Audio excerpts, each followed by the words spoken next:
الشهيد الشهيد الحسين حسين الغريب الغريب الحسين حسين الشهيد الشهيد الحسين.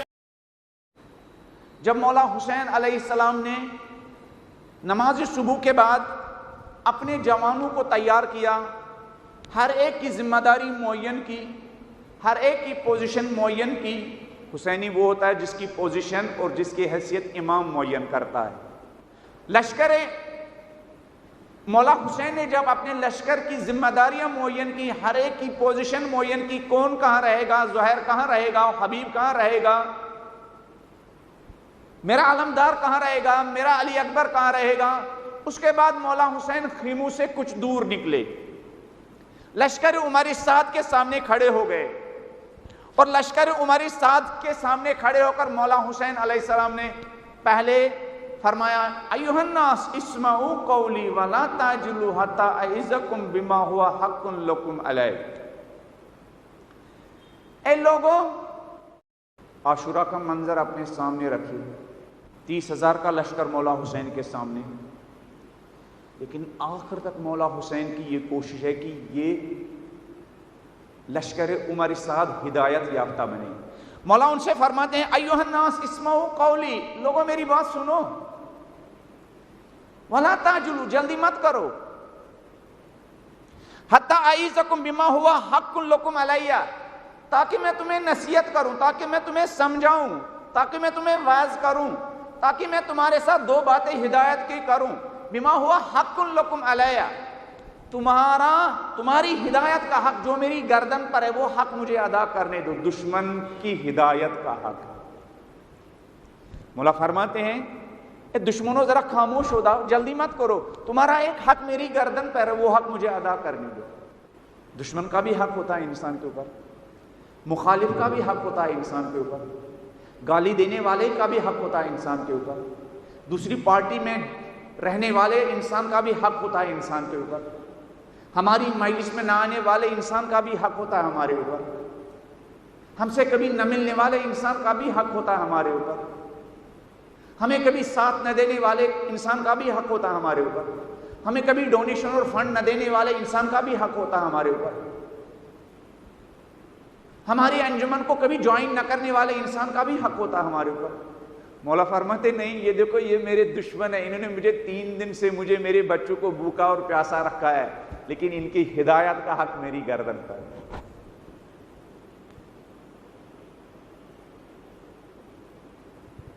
شہید مرزا مطہری کے بقول حسین کو جتنی ان کی نجات کی فکر تھی، ان بدبختوں کو اپنی نجات کی اتنی فکر نہیں تھی. حسین ان کی ہدایت کے لیے جتنے بے چین تھے وہ اپنی ہدایت کے لیے اتنے بے چین نہیں تھے. حسین کا دل جل رہا تھا یہ کیوں نار جہنم کا ایندھن بنیں گے، ان کو اس بات کا احساس نہیں تھا. اس لیے حسین بار بار ان کے سامنے جا رہے تھے. پہلا خطبہ یہ تھا، مولا حسین نے فرمایا جلدی مت کرو، تمہارا ایک حق ہے میری گردن پر، وہ حق مجھے ادا کرنے دو. وہ حق کیا ہے؟ تمہاری ہدایت کا حق، تمہیں اس ڈارکنیس سے نکالنے کا حق، تمہیں اس تاریکی سے نکالنے کا حق، تمہیں اس گمراہی سے نکالنے کا حق، تمہیں اس دنیا پرستی سے نکالنے کا حق میری گردن کے اوپر ہے، وہ حق مجھے ادا کرنے دو.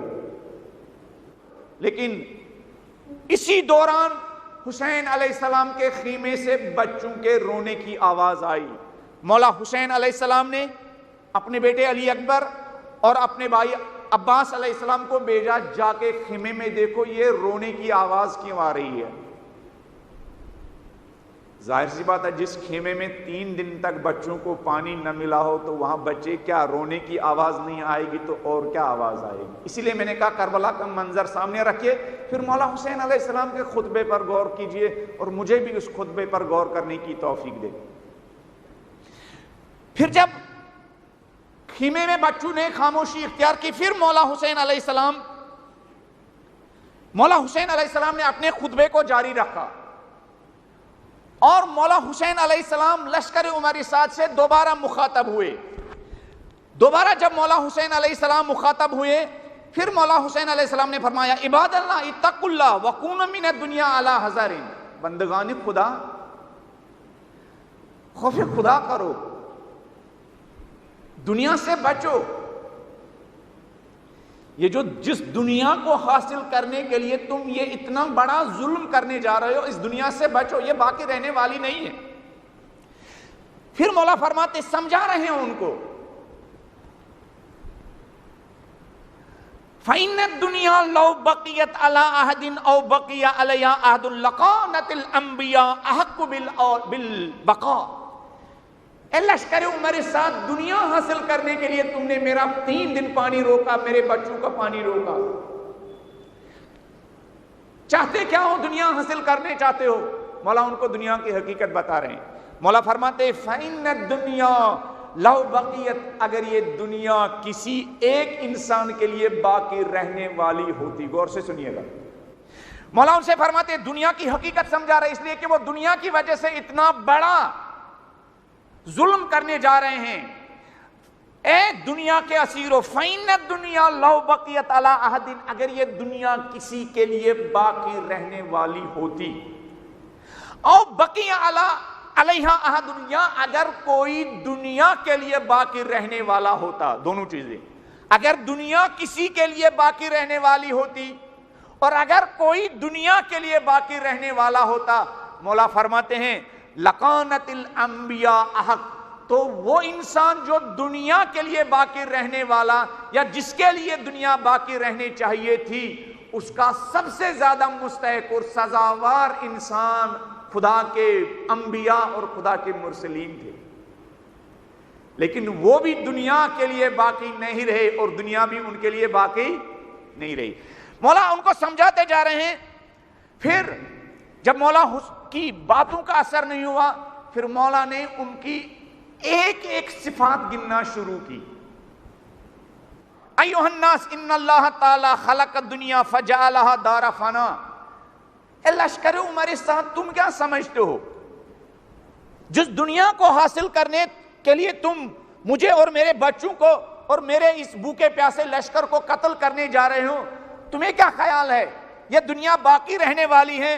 خدا نے اس دنیا کو دار فنا ہونے والی اور ختم ہونے والی قرار دیا. یہ دنیا باقی رہنے والی نہیں. پھر مولا فرماتے ہیں قد اجتمعتم علی امر، تم نے ایک ایسے کام کے لیے اتفاق کیا ہے. یونائٹ کہتے ہیں نا کچھ لوگ. تم ایک ایسے کام کے لیے یونائٹ ہوئے ہو، متحد ہوئے ہو.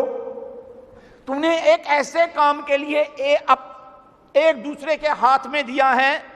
قد اسخطتم اللہ فیہ علیکم، کہ اس کام کے لیے تم متحد ہوئے ہو جس کام پر اتحاد کرنے سے تم سب سے پہلے خدا کو ناراض کرنے جا رہے ہو.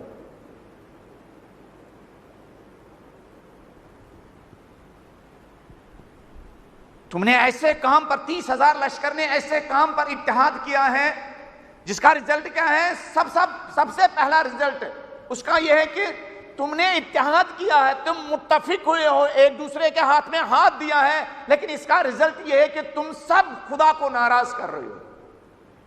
پھر مولا فرماتے ہیں جب اثر نہیں ہوا مولا کی باتوں کا، پھر مولا فرماتے ہیں فنعم الرب ربنا، میرا خدا کتنا بہترین رب ہے.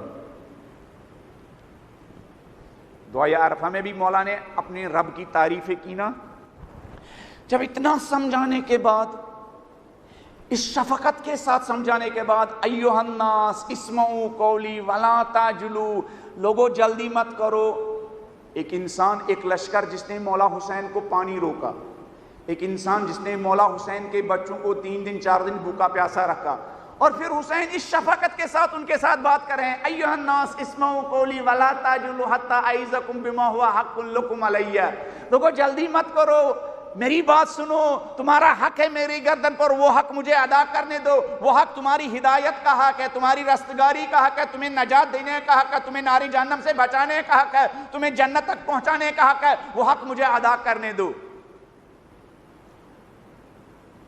زمین نے اپنے نیچے ایسے کسی مہربان انسان کو دیکھا ہوگا؟ اور وہ جس لشکر کے مقابلے میں حسین اس انداز سے گفتگو کر رہے ہیں، روایت میں ہے حسین علیہ السلام کے خطبوں کے مقابلے میں وہ لوگ شور کر رہے تھے، ڈول بجا رہے تھے، سیٹیاں بجا رہے تھے، تالیاں بجا رہے تھے، لیکن حسین علیہ السلام کی آواز کو کیا لوگوں کے کانوں تک پہنچنے نہیں دیتے تھے۔ تو جب ان کا یہ حال مولا حسین علیہ السلام نے دیکھا، مولا حسین علیہ السلام نے کہا میرا رب بہترین رب ہے، وَبِئْسَ الْعَبْدُ أَنْتُمْ وَبِئْسَ الْعَبِيدُ أَنْتُمْ، میرا رب کتنا بہترین رب ہے اور تم کتنے بدترین لوگ ہو۔ پھر آگے چل کر حسین علیہ السلام کا لہجہ شفقت سے جو شروع ہوا وہ تیز ہوتا جا رہا ہے۔ پھر ان کی 20-25 کوالٹی مولا حسین علیہ السلام نے روز عاشوراء کے 2 خطبوں میں لشکر عمر سعد کی بیان کی۔ میرا رب کتنا بہترین رب ہے، وَبِئْسَ الْعَبِيدُ أَنْتُمْ، اور تم کتنے بدترین لوگ ہو۔ بِئْسَ الْعَبْدُ، بدترین لوگ۔ بتایا بھی کیوں تم بدترین لوگ ہو۔ یہ بِئْسَ الْعَبْدُ، بدترین لوگ، یہ قرآنی اصطلاح ہے۔ بدترین لوگ کون ہیں؟ مولا نے فرمایا بِئْسَ الْعَبِيدُ أَنْتُمْ، تم بدترین لوگ ہو کہ تمہارے سامنے ہدایت کا چراغ جل رہا ہے۔ ایک بھوکا انسان، ایک پیاسا انسان، ایک تشنہ لب انسان، جس کے بچے بھی بھوکے ہیں، جس کے ساتھی بھی بھوکے ہیں، جس کے اہل و عیال بھی بھوکے ہیں، وہ خود بھی بھوکا ہے، لیکن تمہاری ہدایت کی فکر ہے، لیکن تم اس ہدایت پر کیا غور نہیں کرتے ہو، سنتے نہیں ہو، اس ہدایت کے راستے پر چلتے نہیں ہو۔ اس لیے مولا نے فرمایا بِئْسَ الْعَبِيدُ أَنْتُمْ، تم اس روئے زمین پر بدترین لوگ ہو کہ تم نعمت ہدایت کو